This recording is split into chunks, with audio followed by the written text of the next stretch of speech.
Can you learn to be at peace with any outcome, anything in the world? Yes. First book on the reading list by Dr. Albert Ellis, How to Stubbornly Refuse to Make Yourself Miserable, is about just that.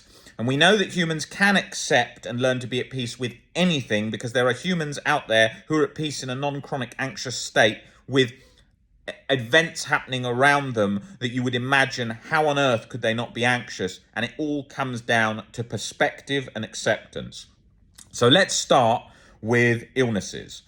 There are people out there who've got terminal illnesses that could be dead this week that are at peace with it. Okay? Now, there are people that are the children that have got diseases that would give everything to live 10, 20 years. And then there are people at 90 who've lived 90 years and have got maybe another year or so to live or could be dead at any point. And they are grateful for the time that they had. Now, what are the key differences here in perspective? Firstly, if you knew that you were going to pass away in the next few years, you would, and you just found out today, you'd probably be very anxious, very frustrated, and very angry. But for that child, if they could live to your age now, and bear in mind we're taking in, say, for example, that you're 20, 30, 40, whatever, that child would love to live to that age and would be over the moon. So their perspective, if they could pass away at 40, would be, this would be amazing to have that life. So therefore, perspective is the key. The person at 90 tends to be grateful they've lived a long time and is sort of laughing at the odds. Not all, many are scared of death too. However, you've got to look at that perspective is everything. Whatever disease, whatever situation you're in, health-wise, there is you have got the ability to accept that situation. Now, that was key for me in OCD recovery.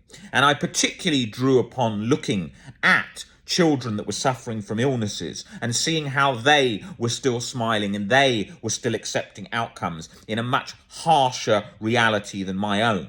And with OCD, we can often fixate on how bad our situation is and nothing could be any worse. But then when you actually look at it and you look at far worse scenarios, you can start to see how lucky you are, even in the circumstances when they feel so bleak. And I always look at life thinking, you know, if you've run out of money, at least you could live with your family. If you didn't have a family home, then there's probably some sort of housing support. And if you didn't have that, then there's some shelter of some kind. Of course, going down and down to homeless, I'm saying there is always options there is some positive lining in all situations. And even in the homeless situation, there will be positives and things that you can see. I've often spoken to many homeless people over the years and things that they say they see of how they see the rat race and they see it separate, watching it and seeing people rushing around, and they feel free from that world, even in their circumstances. There's so many different insights from all these parts of different realities that we can experience. Now, the point here is that everything that we could experience, our perspective is at the core of this. How we're viewing that thing is what is disturbing us. And there is somebody else right now in the same situation, worse situation, that is not as anxious, right? Because of a change in perspective. And OCD sufferers tend to always say, well, nothing could be worse than my fear. Well, yes, there could be worse. You could even have worse fears that say, no, this is as bad as it gets. But no, there could always be worse, because people might say, oh, going to prison is scary. All right, what about prison for life? What about prison for life in a country where the prisons are even worse and got 50 people in a jail cell? So there is so many other higher options. And that's an important part of learning to see how perspectives and how much we catastrophize things come into play, and adjusting that lever of how anxious and frustrated we are. So these are all key to realise. There are people in war zones that are at peace. They've accepted they're in a war zone. There's people on a battlefield that, although their adrenaline's pumping, they've accepted being there and they've accepted they could get shot, right? I was speaking to a guy who was the son of a Spitfire pilot, and he was saying that he said that his father, he didn't have any anxiety when he was flying the planes because he thought he was going to die. He only had anxiety when he was coming back to land, because when the war was off, he thought, what if something goes wrong now, because of the chance of living. That's that internal clinging to life there. That's a great example of that. Of course, we're going to do that, but that's also where we sort of neurotically can do that and cause that chronic anxious-like internal state. So it's important to realize that in any situation, people on death row that are at peace, they've accepted that they're going to die at any point. If you took their blood pressure and took their heart rate, it would be the same as somebody who was just sitting here in this room and doesn't have a particular reason to be anxious. Okay, so that is so important to remember, that the situation doesn't dictate the internal emotional state.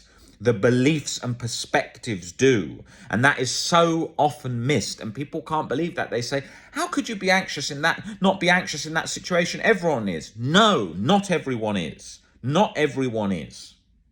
And when you speak to enough people, you realize that. And when you read enough about philosophy, you see that. And you go back in ancient Greek and Roman philosophy, you see people, I mean, one of the famous quotes by Epictetus, I was talking about his leg being shackled, and he was saying that his leg was being the chain was being tightened and tightened, and he said, if that keeps tightening, you're going to break my leg. And then it broke, and it was sort of like, well, there you go, my leg's broken. And that was just a complete acceptance of that situation, instead of that internal, trying to internally reject what's actually happening. That doesn't mean that he likes what's happening. He doesn't like what's going to happen. He's doing his best to prevent it, but he's also accepting and acknowledging the reality of what he's experiencing. And that is key to OCD recovery. Giving up that internal fight, that internal rejection, accepting, being at peace with over what you're feeling and experiencing, working to make changes to improve your life. It's not a sort of just a walking around carefree and putting yourself in danger. It's being concerned, but not being chronically anxious.